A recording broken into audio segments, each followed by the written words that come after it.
25년 전 저는 제 아들을 위해 그리고 우리 집안을 위해 그렇게 해야만 한다고 믿었습니다. 시간이 지나면 제 아들도 결국 저를 이해할 거라고 생각했습니다.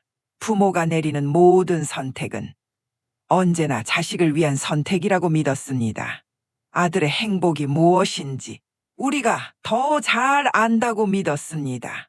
부모가 자식을 아프게 할 수도 있다는 건 우리 부부에게는 상상조차 할 수 없는 일이었습니다. 그래서 저는 그 아이를 찾아간 것을 후회하지 않았습니다. 결혼식 날 아들의 그 표정을 보기 전까지는 말이죠. 지금도 저는 그날 아들의 표정을 잊지 못합니다.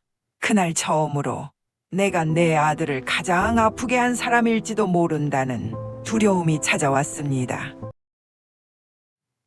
남편 종철은 지방 소도시 기차역 앞에서 약국을 했다. 크진 않았지만 역 앞이라 늘 사람들이 오갔고 그 약국은 집안 어른들의 도움으로 시작한 곳이었다. 남편은 시아버님의 뜻을 한 번도 거스른 적이 없었다. 아버님이 병으로 쓰러진 뒤에도 끝까지 곁을 지켰고 세상을 떠나는 날까지 정성을 다했다. 종철과 정숙 부부에겐 아들 둘과 딸 하나가 있었다. 하지만 막내 아들은 3살을 넘기지 못하고 하늘로 보내야만 했다. 막내의 장례를 마치고 돌아온 날 남편 종철은 집으로 오지 않았다. 약국 문을 닫은 채 혼자 그곳에서 사흘을 지냈다. 나흘째 되던 날 남편 종철에게서 전화가 왔다.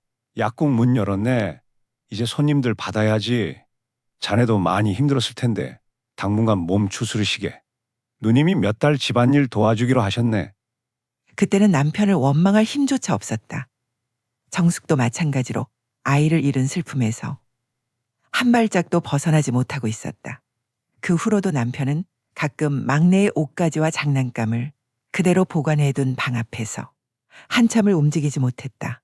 문을 열지도 안으로 들어가지도 못한 채 조용히 서 있다가 뒤돌아서는 모습을 정숙은 여러 번 보았다. 부부가 끝내 아이의 물건을 정리하지 못하고 있다는 걸 눈치챈 것인지 어느 날 시누님이 말없이 그것들을 절로 가져가 태웠다. 그 일에 대해 남편도 정숙도 끝내 아무 말도 하지 않았다. 큰아들 준혁은 남편 종철의 모습을 그대로 닮아 있었다. 어렸을 때부터 크게 부모 말을 거스르지 않았고 머리가 좋아 집안 어르신들이 모두 준혁을 이뻐했다. 하지만 성격은 종철과는 많이 달랐다. 준혁이 초등학교를 다니던 시절 학교에서 돌아온 준혁은 다친 참새 한 마리를 품에 안고 들어왔다. 아버지 살릴 수 있어요? 남편은 한참 새를 바라보다가 말했다. 사람을 살리는 의사가 되어야지. 이런 데 마음을 다 쓰면 안 된다. 준혁은 아무 말 없이 참새를 품에 안았다. 남편은 약사였지만 늘 의사를 부러워했다. 그래서 준혁만큼은 꼭 의사가 되어야 한다고 말하곤 했다. 사춘기가 되어 말수가 줄어든 준혁을 보며 종철은 말했다. 준혁이 공부는 당신이 잘 챙겨야 해요. 그에 비해 둘째 지우는 준혁과는 정반대였다. 말도 많고 웃음도 많았다. 저녁 때가 다 되어도 동네에서 친구들과 뛰어놀기 일쑤였고 남편이 퇴근하기 전에 지은을 찾아다니곤 했다. 신기하게도 남편은 지은에게는 엄격하지 않았다. 공부도 생활도 준혁만큼 강하게 요구하지 않았다. 막내를 떠나보낸 뒤부터는 그 차이가 더욱 선명해졌다. 남편 종철은 시아버지의 뜻을 거스른 적이 없었다. 그건 아들 준혁도 마찬가지였다. 준혁은 어릴 때부터 머리가 좋았다. 남편 종철은 친척들을 만날 때마다 같은 말을 했다. 우리 준혁이는 의대 보낼 겁니다. 그 말은 남편의 희망이 아니라 확신이었다. 옆에서 그 말을 듣는 준혁은 한 번도 다른 말을 한 적이 없었다. 준혁도 그 말을 당연하게 받아들였다. 자신의 꿈이 아닌 아버지가 정해준 미래를 당연하게 받아들여. 준혁은 종철의 생각보다 더 활동적인 아이였다. 시험이 끝난 날이면 준혁은 친구들과 기타를 메고 나갔다. 오늘만 놀게요. 종철은 고개를 끄덕였다. 놀아도 된다. 대신 흔들리면 안 된다. 준혁은 친구들과 기타 밴드를 만든다던가 함께 어울려 지내는 시간을 시험이 끝나면 꼭 해야 한다고 고집했다. 종철은 자신의 뜻에 따르는 준혁에게 그 정도는 해줄 수 있다고 생각했다. 막내가 하늘나라로 간 이후 처음으로 종철은 준혁이 의대에 입학하던 날 약국문을 닫았다. 준혁의 입학식 날, 종철은 새벽 일찍 일어나 혼자 어디론가 나갔다가 아침 먹을 시간에서야 들어왔다. 정숙은 그런 종철에게 어딜 다녀왔는지 묻지 않았다. 이제 종철의 꿈은 이루어졌으니. 그 다음 날부터 종철은 가족에게 준혁의 새로운 미래를 이야기했다. 종철의 약국을 물려받을 수 있는 살림이 필요하며 약사 며느리가 있으면 된다고 말했다. 정숙은 종철의 말을 듣고 당연한 거라고 생각했다. 30년 가까이 그 자리에서 이웃의 부러움을 받고 가정을 지켜준 약국을 낯선 누군가에게 고스란히 넘겨준다는 건 부부에게 상상할 수 없는 일이었다. 준혁이 의대에 입학하고 오랜만에 온 가족이 저녁을 먹던 어느 날, 남편 종철은 준혁에게 시선을 주지 않은 채 말했다. 미팅이든 뭐든 허투루 시간 보내는 짓은 하지 않는 거다. 아무 애들이나 만나지 말고 선을 지켜. 넌 약대 나온 애랑 결혼하는 거다. 우리 약국을 절대 남에게 넘겨주면 안 돼. 준혁은 이번에도 아무런 대꾸 없이 종철의 말을 듣고 있었다. 부부는 당연히 이번에도 준혁이 그렇게 해낼 수 있는 아들이라고 믿고 있었다. 의대에 들어간 준혁은 고등학교 때보다 훨씬 활발해졌다. 친구들과 술도 마시고 여행도 다녔지만 부모 앞에서는 한 번도 선을 넘지 않았다. 늦은 밤 귀가하는 날에도 아버지가 자고 있는 안방 앞에서는 늘 발걸음을 조심했다. 그런 준혁을 종철은 알면서도 잠든 척 누워 있었지만 준혁의 생활을 크게 간섭하지 않으려고 했다. 준혁이 대학 3학년이 되던 해, 딸 지은이 저녁을 준비하고 있는 정숙에게 말했다. 엄마, 오빠 여대 다니는 국문과 애랑 사귄대. 2달 전에 소개팅에서 만났나 봐. 그래? 그래서 요즘 소설책을 사들고 들어왔구나. 아버지께 들어가면 안 돼. 알지? 어휴, 내가 애야? 나도 이제 대학생이야. 아빠가 약대 며느리 노래 부르시는데. 그러고 2달쯤 지난 어느 날, 준혁이 술에 취해 걸음도 제대로 걷지 못한 채 집에 들어왔다. 정숙은 비틀거리는 아들의 등을 뒤에서 받치며 낮게 말했다. 아버지 주무신다. 똑바로 걸어. 준혁은 아무 말 없이 방으로 들어가 쓰러지듯 누웠다. 정숙은 꿀물을 머리맡에 두고 조용히 방문을 닫았다. 며칠 전 딸 지은이 한 말이 떠올랐다. 엄마, 오빠 그 국문과 애랑 안 만난대. 준혁의 방문을 닫으며 정숙은 자신도 모르게 중얼거렸다. 그만하길 다행이야. 그날 밤 정숙이 안방으로 들어가자 일찍 잠자리에 들었던 종철이 등을 돌리며 말했다. 내일 북어국 좀 끓이시게. 다음날 아침상에 정숙은 북어국을 끓여냈고 여느 날과 다름없는 하루였다. 그 뒤로도 준혁은 소개팅을 하고 누군가를 만나 데이트를 하는 것 같았다. 그럴 때마다 2살 터울인 지은은 오빠의 이야기를 정숙에게 들려주곤 했다. 준혁은 누구를 만나도 오래 이어가지 못했다. 하지만 그 아이만은 달랐다. 의대 공부가 바빠지면서 준혁의 소개팅 이야기도 점점 줄어들었다. 그 사이 남편은 가끔 정숙에게 마음에 둔 며느리감이 있다고 말하곤 했다. 그러던 어느 날 준혁은 집에 들어올 때마다 백화점 쇼핑백을 하나씩 들고 왔다. 어머니, 선물이에요. 쇼핑백 안에는 여성 화장품이 들어있었다. 며칠 뒤 준혁은 또 다른 화장품을 정숙에게 내밀었다. 준혁은 평소에도 부모님 선물을 챙기는 아이가 아니었다. 생일에도 용돈만 건네주던 아이였다. 그런 준혁이 며칠 간격으로 화장품을 사오는 것을 본 정숙은 문득 예전 일이 떠올랐다. 국문과 여학생을 만날 때도 그랬다. 준혁은 서점에 다녀왔다며 시집이나 소설책을 한 권씩 사와 정숙에게 내밀곤 했다. 처음에는 공부하기도 바쁠 텐데 하고 웃어 넘겼다. 그때도 오래 가지 않았으니까. 하지만 이번에는 이상하게 마음이 편하지 않았다. 며칠 뒤 소개팅이 망했다며 투덜대고 들어오는 지은을 불러 물었다. 준혁이 요즘 누구 만나지? 지은은 정숙의 눈치를 보며 말했다. 뭐? 왜 무슨 일 있어? 정숙은 백화점에서 산 화장품을 지은에게 들어보이며 말했다. 이거 어제 네 오빠가 선물이라며 날 주더라. 눈을 동그랗게 뜬 지은이 놀라며 말했다. 오빠가 엄마 선물 준 거잖아. 근데 이거 비싼 거지? 나 줘. 이거 내가 써도 되지? 정숙은 또 다른 화장품을 지은에게 내밀며 말했다. 이건 그저께 네 오빠가 사온 거야. 말해. 누구야? 백화점에 왜 가? 엄마, 그러니까 걔가 내 고등학교 동창인데 나랑 친한 건 아니야. 근데 걔가 홀어머니랑 살고 있거든. 내 친구가 걔를 좀 아는데, 그러니까 백화점 직원인 거야? 오빠가 친구들이랑 백화점 놀러 갔다가 수진이를 봤나 봐. 오빠가 매일 거기 갔대. 네 오빠가 매일? 정숙은 순간 심장이 쿵 내려앉는 것 같았다. 그러니까 아니 공부하기도 힘들다면서. 정숙은 그 순간 남편 종철의 얼굴이 가장 먼저 떠올랐다. 화장품을 열어보며 떠들고 있는 지은의 말이 더 이상 귀에 들어오지 않았다. 그때 처음으로 정숙은 이번 일은 예전과 다를지도 모른다는 생각을 했다. 아들의 여자친구에 대한 이야기를 들은 정숙은 마음이 어지러워지기 시작했다. 며칠 전 남편이 아침을 먹으며 준혁에게 했던 말이 떠올랐기 때문이었다. 준혁아, 이번 주말이나 다음 주말 시간 비워놔야 한다. 네? 왜요? 아버지 요즘 바빠서. 한 번도 왜요라는 소리를 하지 않는 준혁이었지만 언제부터인지 아버지의 말에 질문을 하고 있었다. 달라진 준혁의 모습에 의아한 듯 종철은 준혁을 지그시 보며 말을 이었다. 약대 나온 아가씨 한번 봐야지. 아버지 친구 소개니까 예의 바르게 행동하고. 여보, 준혁이 옷 한 벌 사입게 돈 좀 넉넉히 주시게. 그 말을 하고 남편은 자리에서 일어났다.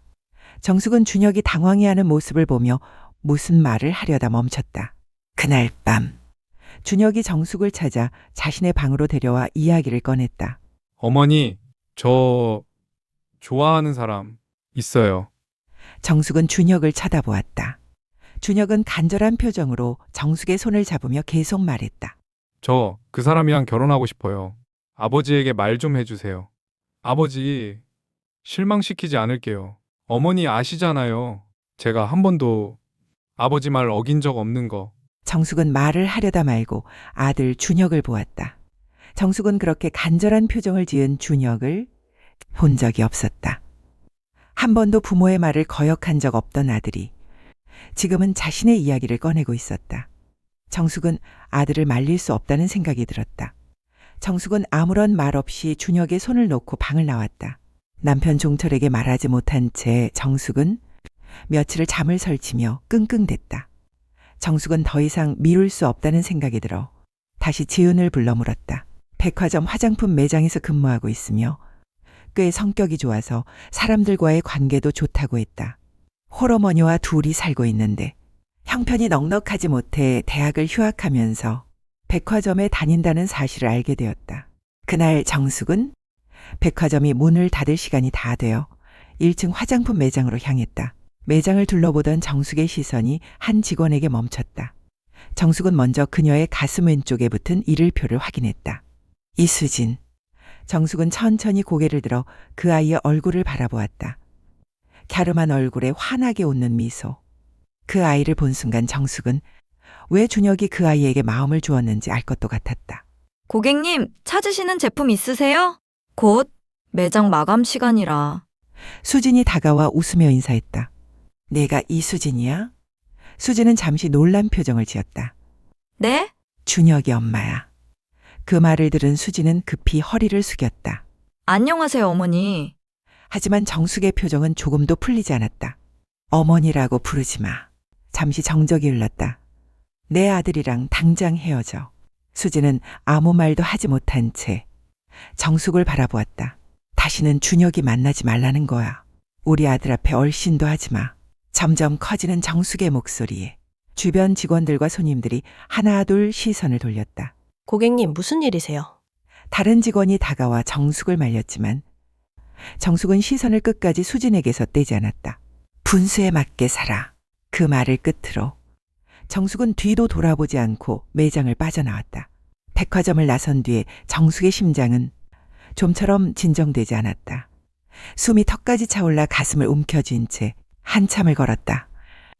그 일이 있고 며칠 뒤 준혁이 자정이 지나도록 집에 오지 않았다. 정숙은 두려운 마음으로 대문 앞을 서성이며 준혁을 기다렸다. 그렇게 한참을 지난 시간 준혁의 친구 몇 명이 준혁을 업고 집으로 오고 있는 걸 발견했다. 친구들은 준혁을 방에 눕혀놓고 정숙에게 연신 죄송하다는 말을 하며 돌아갔다. 정숙은 꿀물을 들고 준혁의 방으로 들어가려다 방문 앞에서 멈췄다. 방 안에서 준혁의 흐느끼는 울음소리가 낮게 들리고 있었다. 정숙은 그날 방문을 열지 못했다. 다음 날 아침, 종철은 아침을 먹으며 정숙에게 준혁의 귀가를 물었다. 준혁인 친구들하고 술 마신 거야? 그런가 봐요. 요즘 병원 다니고 힘들어서 모여서 한 잔들 한 것 같더라고요. 술 좀 줄이라고 해. 아무리 힘들어도. 그리고 이번 주 주말 약속 잡았어. 당신이 준혁이 깨면 말해주시게. 종철은 정숙에게 시간과 장소를 알려주며 맞선 보는 상대방에 대해 이런저런 이야기를 꺼냈다. 정숙은 종철의 말을 그대로 듣고 있었다. 종철이 출근한 뒤 정숙은 꿀물을 들고서 준혁의 방으로 들어왔다. 준혁은 이미 일어나 나갈 준비를 하고 있었다. 정숙은 준혁에게 종철이 말한 장소와 시간을 알려주며 맞선 이야기를 꺼냈다. 듣고 있던 준혁이 정숙을 보며 말했다. 어머니, 저 맞선 안 봐요. 저 들었어요. 수진이 만나신 거 절대 못 헤어져요. 걔가 저보고 헤어지자고 한다고. 제 마음 달라지지 않아요.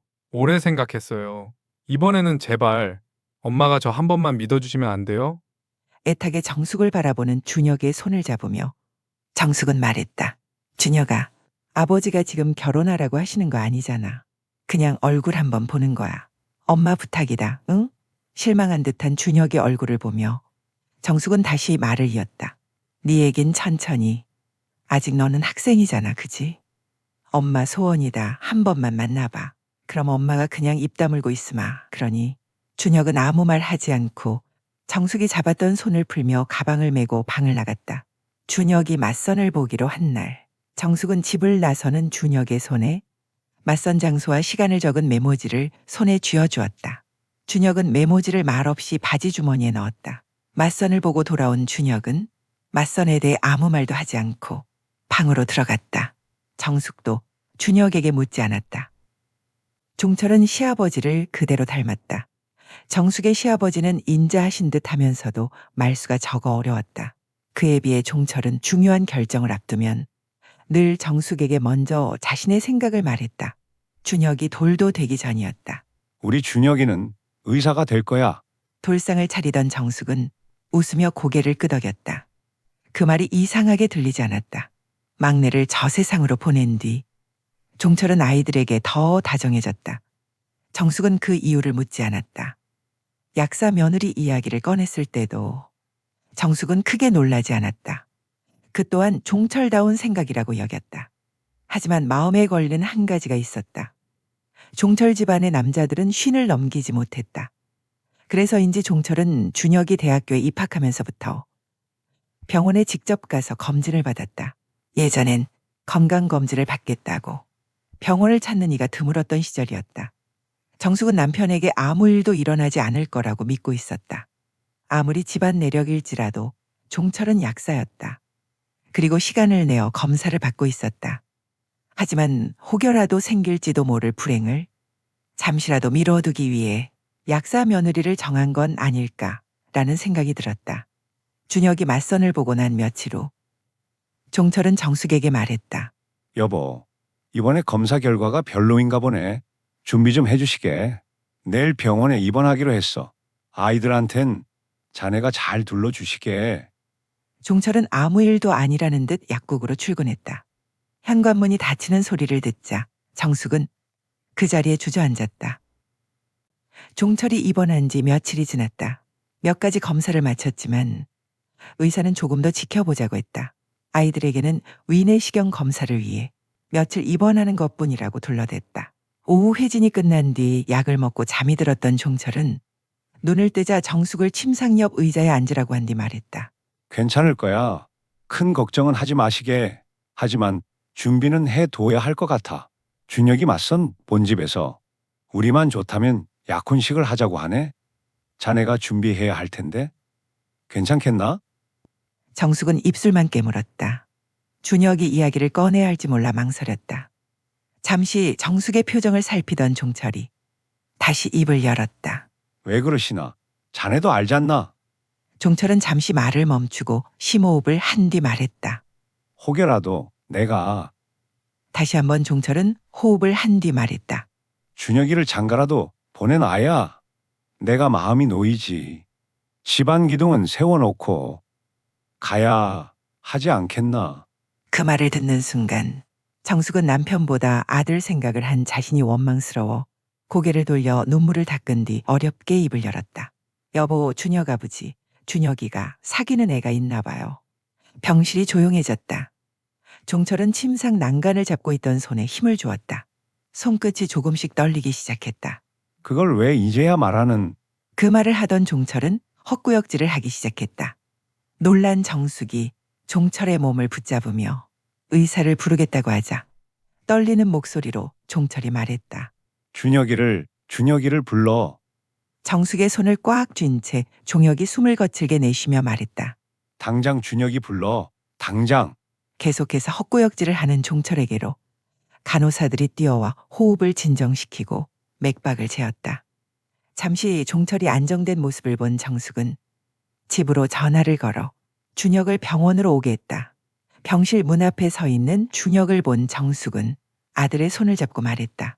준혁아, 아버지가 어쩌면 네 아버지가. 정숙은 차마 말을 잇지 못하고 흐느끼다 숨을 참고 준혁에게 말했다. 제발 이번만은 아버지 뜻대로 해. 놀란 준혁은 대답조차 못하고 숨을 참고 있었다. 그 말을 하곤 정숙은 병실 문을 열었다. 준혁의 도움으로 침상 난간을 겨우 붙잡고 일어난 종철이 정숙에게 말했다. 당신은 밖에 계시게. 정숙은 말없이 고개를 끄덕였다. 준혁은 어느새 울고 있었다. 병실을 나온 정숙은 두 사람의 대화를 듣지 못했다. 종철이 입원하고 일주일 뒤 지역 호텔에서 준혁은 맞선 본 여자와 약혼했다. 종철은 위암 3기였다. 준혁의 약혼식 다음 날 종철은 수술을 했다. 종철의 수술 결과는 좋지 않았다. 의사는 수술에서 너무 많은 암세포가 퍼져 있었다고 말했다. 분명 지난해 종철의 건강검진에서는 별다른 이상이 없었다. 정숙은 이해할 수가 없었다. 수술 후 종철이 깨어나면 어떻게 말해야 할지 절망스러웠다. 정숙과 준혁이 병실에서 밤을 지새고 지은은 집으로 보냈다. 시골에서 급히 올라온 사촌이 당분간 집안일을 해주시기로 하셨다. 마취가 깬 후에도 종철은 좀처럼 사람을 알아보지 못했다. 횡설수설하다 잠이 들고 통증이 다시 시작되면 고통스러워했다. 종철이 그렇게 고통스러워하는 모습을 살면서 한 번도 본 적이 없었다. 정숙은 울면서 간호사들에게 제발 주사를 더 자주 놔달라고 애원했다. 종철의 고통을 보는 것은 정숙에게 너무 힘든 일이었다. 그렇게 며칠이 지나고 종철은 정숙을 알아보고 자신이 병실에 있다는 것을 인지했다. 침상 옆에서 종철에게 미움을 먹여주고 있는 정숙에게 종철은 나직히 말했다. 얼마 남지 않은 거 같네? 난 자네가 걱정이네. 준혁이 잠시 거친 호흡을 내뱉다. 힘없는 목소리로 다시 말을 이었다. 준혁이 결혼을 서둘러야겠어. 좋은 날을 받아오시게. 최대한 서둘러. 사돈에게는 내가 말을 하지. 내 사정을 알려드려야겠어. 정숙은 눈물을 훔치며 병실을 나와 종철이 당부한 일들을 처리하기 위해 집으로 왔다. 어쩌면 아이들에게 아버지의 마지막을 준비시켜야 한다는 생각을 하자 알 수 없는 통증이 가슴 밑바닥에서 올라왔다. 지은의 어질러진 방을 정리해준 후 준혁의 방을 들여다봤다. 잡담한 이부자리와 베개를 한쪽에 두고 책상 위에 펼쳐진 책들을 덮어 한쪽에 놓아두었다. 그때 책꽂이 귀퉁이에 놓여진 상자를 보았다. 포장도 뜯지 않은 립스틱 하나였다. 순간 정숙은 어지러움을 느꼈다. 잠시 휘청거리며 책상 모서리를 붙잡았다. 쓰러지면 안 된다. 정숙은 손바닥이 하얗게 질릴 만큼 책상 모서리를 움켜쥐고 버텼다. 잠시 뒤 어지러움이 가라앉자 방바닥에 털썩 주저앉았다. 어쩌면 준혁이 그 아이를 다시 만나고 있는지도 모른다는 생각이 스쳤다. 혼산 나를 잡아주시게. 종철의 목소리가 귓가를 맴돌았다. 준혁을 말려야 한다. 그런데 어떻게? 정숙은 결심을 했다. 남편 종철의 어쩌면 마지막이 될 그 당부를 자신이 해야 한다고 생각했다. 정숙은 지은에게 수진의 집 전화번호를 물었다. 나 준혁이 엄마야. 한참을 지나 수진이 말을 했다. 네. 준혁이 약혼한 거 알고 있니? 다음 주 결혼식 올리기로 했어. 네가 먼저 우리 준혁이 보내줘. 알았지? 수화기 너머로 긴 침묵 뒤 흐느끼는 소리가 들렸다. 정숙은 아무 말도 하지 못한 채 조용히 수화기를 내려놓았다. 며칠 뒤 준혁은 병원의 허락을 받아 가까운 호텔에서 양가 부모만 참석한 채 결혼식을 올렸다. 종철은 휠체어를 탄 채 결혼식장을 지켰다. 예식이 끝난 뒤 병색이 짙어진 얼굴이었지만 두 사람에게서 종철은 시선을 떼지 못했다. 이제 됐네. 결혼식을 마친 지 열흘쯤 지난 어느 날 종철은 조용히 눈을 감았다. 준혁의 동생 지은은 사실 둘째였다. 지은에게는 기억조차 없는 동생이 하나 있었다. 그 아이가 세상을 떠난 뒤 지은은 막내로 자랐다. 어리광도 부렸지만 엄마와 아빠의 눈치도 볼 줄 아는 아이였다. 공부 잘하는 오빠와는 달리 공부보다는 친구들과 어울리는 걸 좋아했고 학교는 공부보다 친구를 만나러 가는 곳에 더 가까웠다. 성적표를 받아오는 날이면 지은은 먼저 부엌으로 들어가 엄마 아이를 거들었다. 아빠 종철의 구두를 반짝반짝 닦아 현관에 가지런히 놓아두기도 했다. 그런 딸을 종철은 유난히 예뻐했다. 종철이 준혁에게서 미래를 기대했다면 지은과는 지금 이 순간의 행복을 찾았다. 지은이 웃으면 종철도 따라 웃었고 집안 분위기까지 밝아졌다. 그런 지은에게 종철의 부재는 감당할 수 없는 일이었다. 장례식 내내 지은은 눈물을 흘렸고 집으로 돌아와서도 좀처럼 슬픔에서 벗어나지 못했다. 밥도 제대로 먹지 못할 정도가 되자 정숙은 남편을 잃은 슬픔을 꺼내놓을 겨를조차 없었다. 종철을 병으로 떠나보낸 지 얼마 되지 않았기에 혹시 지은에게도 무슨 병이 생긴 것은 아닐까 두려워 밤을 지새우며 지은의 곁을 지켰다. 남편을 잃은 슬픔은 어느새 딸을 걱정하는 마음속으로 숨어버렸다. 지은은 점차 건강을 회복했다. 종철이 세상을 떠나고 준혁은 병원 근처로 이사를 나가고 며느리가 졸업한 뒤부터는 약국도 직접 맡아 운영했다. 정숙은 지은이 떠난 집에 둘이 살게 되었다. 집을 내놓으라고. 이제 한옥이 불편하다는 준혁이 말이 있었지만 정숙은 종철의 손길이 있는 집을 다른 사람들에게 내놓고 싶지 않았다. 그러던 어느 날 지은은 아침 식탁에서 정숙에게 소개할 사람이 있다고 했다. 지은은 특별히 사회생활에 욕심이 있는 아이는 아니었다. 대학을 졸업한 뒤 대학원에 진학해 첫 해를 보내고 있었다. 정숙은 이제 지은도 결혼시켜야 한다는 생각을 하던 참이었다. 정숙은 그럴 때가 되었다는 생각에 웃으며 물었다. 한번 데려와. 어떤 사람이야? 지은은 정숙의 눈치를 살피며 말했다. 근데 엄마, 나랑 같은 학교 나왔는데, 그러니까 대학은 나왔어. 근데 왜 뜸을 들여? 똑바로 말해.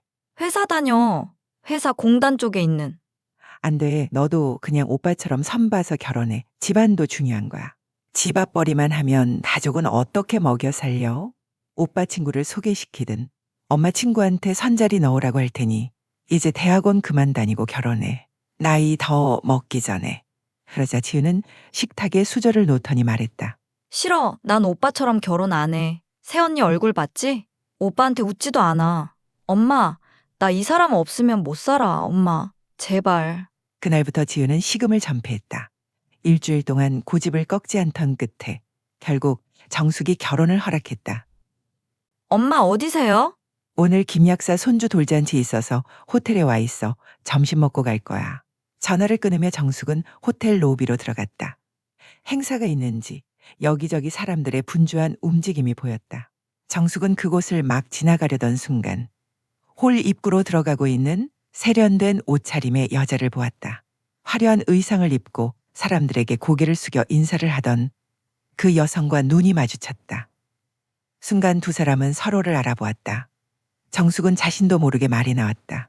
너는 그때 그 백화점. 당황한 건 상대방도 마찬가지였다. 여자는 놀란 듯 반발짝 뒷걸음을 치다 다시 정숙에게로 걸음을 옮겼다. 아, 안녕하세요. 짧은 침묵이 두 사람 사이를 두르고 있었다. 분명 백화점 매장에 근무하던 그 아이였다.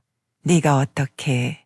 그 말을 하던 정숙의 시선이 행사장 입구에 걸려있는 현수막 문구에 멈췄다. 예스 화장품 런칭 파티, 대표이사 이수진. 현수막을 읽던 정숙이 다시 수진을 보았다. 수진은 알 수 없는 미소를 지으며 말했다. 오늘 여기서 저희 회사 런칭 파티가 있어요. 제가 그때 뒤에서 젊은 남자의 목소리가 들렸다. 대표님, 행사 시작할 시간입니다. 이 대표님이 기다리고 계세요. 남자의 목소리를 들은 수지는 다시 정숙을 보며 말을 이었다. 준혁 씨, 잘 있죠? 저는 이만 가봐야겠어요. 그 말을 남긴 채 수진은 사람들이 모여있는 곳으로 발걸음을 돌렸다. 수진이 행사장 안으로 들어가자 사람들이 그녀를 둘러싸며 샴페인을 건네는 모습이 보였다. 멀찍이 그 모습을 보고 있던 정숙은 다시 돌잔치가 있는 홀로 향했다. 그리고 잊혀졌던 기억들이 떠올랐다. 이수진 백화점. 그렇지. 그때 그 아이가 일하던 곳이 화장품 매장이었다. 언젠가 준혁이 결혼한 뒤 지은에게서 그 아이의 소식을 한번 들은 적이 있었다. 백화점을 그만두고 다시 학교에 복학했다고 했다. 형편이 넉넉하지 않아. 낮에는 회사, 밤에는 학교를 다닌다고 했다. 그 뒤로는 아무 소식도 듣지 못했다. 20년 가까운 세월이 흐른 지금 문득 떠오르는 옛 기억들 때문에 정숙은 마음이 편하지 않았다. 이유를 알 수 없는 씁쓸함이 밀려오고 있었다. 정숙은 돌잔치 내내 수진의 모습이 머릿속을 떠나지 않았다. 집에 돌아온 정숙은 약간의 메스꺼움이 올라와 물을 마셨다. 마침 지은이 부엌으로 들어오며 정숙에게 말했다. 아니, 돌잔치 가셨다면서 체하신 거예요? 됐어, 괜찮아. 네 오빠가 갖다 둔 약 어디 있을 거야. 그거 먹으면 돼. 거실 소파에 앉으려던 지은은 할 말이 생각났다는 듯 정숙에게 말했다. 그러니까 며느리 다 소용없다고요. 아니, 그게 지 약국이야? 아빠 건데? 우리 가족 약국인데 왜 우리한테 의논 한마디 없이 다른 사람한테 넘겨? 정숙은 말없이 물컵을 내려놓았다. 그렇다. 약국은 이제 더 이상 정숙네 가족의 것이 아니었다. 몇 달 전 며느리가 찾아왔었다. 어머니, 드릴 말씀이 있어요. 진우가 음악 공부를 하고 싶대요. 진우랑 오래 의논을 해봤는데 그게 좋을 것 같아서 준비를 하고 있어요. 다니던 학교는 학교 그만둔다고? 외국에서 처음부터 다시 공부하고 싶대요. 준혁과 며느리 영선 사이에는 한동안 아이가 생기지 않았다. 정숙은 이유를 묻지 않았다. 결혼한 지 여러 해가 지나서야 손자 진우가 태어났다. 진우는 아버지 준혁을 닮은 듯 했지만 자랄수록 영선을 더 닮아갔다. 지은의 아이들이 정숙에게 스스럼 없이 안기고 제잘거렸지만 진우는 친손주이면서도 정숙에게 한 발 물러나 있었다. 그럴 때마다 정숙의 마음 한구석은 허전했다. 그래서 진우 보내려고? 거기서 다시 학교 준비도 시켜야 하고 제가 같이 가서 자리 잡아주려고요. 약국은 어떻게, 너가 가면 약국은 어떻게? 그래서 준혁 아빠한테 얘기했어요. 약국 넘기기로 했어요. 그건 안 돼. 우리 집안 약국을 누구한테 넘긴다는 거냐? 어머니, 진우 아빠하고 얘기 다 끝났어요. 저는 진우가 더 중요해요. 정숙은 더 이상 할 말을 잃었다. 그날 저녁 준혁이 전화를 했다. 어머니, 죄송해요. 정숙은 아들 준혁과 며느리 사이가 좋지 않다는 걸 알고 있었다. 며느리 영선은 한번 정리한 생각은 절대 바꿀 수가 없었다. 준혁도 그랬을 거란 생각이 들었다. 요즘도 병원에서 자니? 준혁은 대답하지 않았다. 애미 혼자 보내지 말고 너도 같이 가는 건 어떠냐? 죄송해요. 준혁은 여전히 같은 말만 되풀이했다. 정숙은 아들 부부가 함께 웃는 모습을 본 기억이 거의 없었다. 명절에도 생일에도 영선은 약국 일로 먼저 일어났고 준혁은 병원에 있다는 핑계로 늦게 들어오곤 했다. 며느리 영선이 다정한 사람이 아닌 탓일까 생각한 적도 있었다. 아들 준혁 역시 먼저 다가가는 성격이 아니었다. 그런 아들 부부를 볼 때마다 정숙은 늘 씁쓸했다. 엄마, 김서방이랑 내일 갈게요. 내일 같이 외식해요. 만난 거 사드릴게. 뭘 돈을 쓰냐? 집으로 오너라. 여기서 먹자. 지은과 사위는 자주 티격태격하면서도 사이가 좋았다. 돈이 없지 놀 게 없냐며 노는 것도 좋아하고 함께 모여있는 것도 좋아했다. 그런 사위를 보며 가끔씩 결혼을 반대했던 게 미안하기도 했다. 그때 지은이 울면서 방문을 걸어 잠그자 정숙은 덜컥 겁이 났던 것이다. 정숙은 오랜만에 시장을 보러 나왔다. 사위가 좋아하는 나물이라도 몇 가지 해두고 싶었다. 그렇게 길을 걷다 화장품 가게 앞을 지나갔다. 대표 이수진, 그 문구가 다시 떠올랐다. 그리고 20년 전 백화점 매장에서 처음 보았던 그 아이의 애띤 얼굴과 미소가 기억이 났다. 그게 언제적이야? 정숙은 뜬금없이 혼자 중얼거렸다. 종철이 그렇게 세상을 떠나지 않았다면 준혁의 인생은 달라졌을까? 준혁이도 지은이처럼 아버지에게 매달리며 그 아이와 결혼하겠다고 했을까? 준혁이 처음으로 정숙에게 울면서 수진에 대한 이야기를 꺼냈던 그날 밤이 기억났다. 정숙은 머리를 저었다. 그리고 다시 아무 표정 없이 결혼식장으로 들어오던 준혁의 모습도 이내 떠올랐다. 결혼식장에서 종철과 정숙에게 큰 절을 올리면서 아들은 울고 있었다. 정숙과 종철은 아들이 하고 싶은 것은 뭐든 해주고 싶었다. 하지만 정작 그들은 아들이 원한 것을 한 번이라도 제대로 해준 적이 있었을까? 애비의 소원을 아들에게 이루게 한 것이 아들의 행복이라고 잘못 믿은 건 아닐까? 길을 걷던 정숙은 허망하게 하늘을 올려다보며 헛웃음이 나왔다. 내가 잘못한 걸까? 정숙은 가던 길을 멈추고 생각했다. 그때는 맞고 지금은 틀렸을까?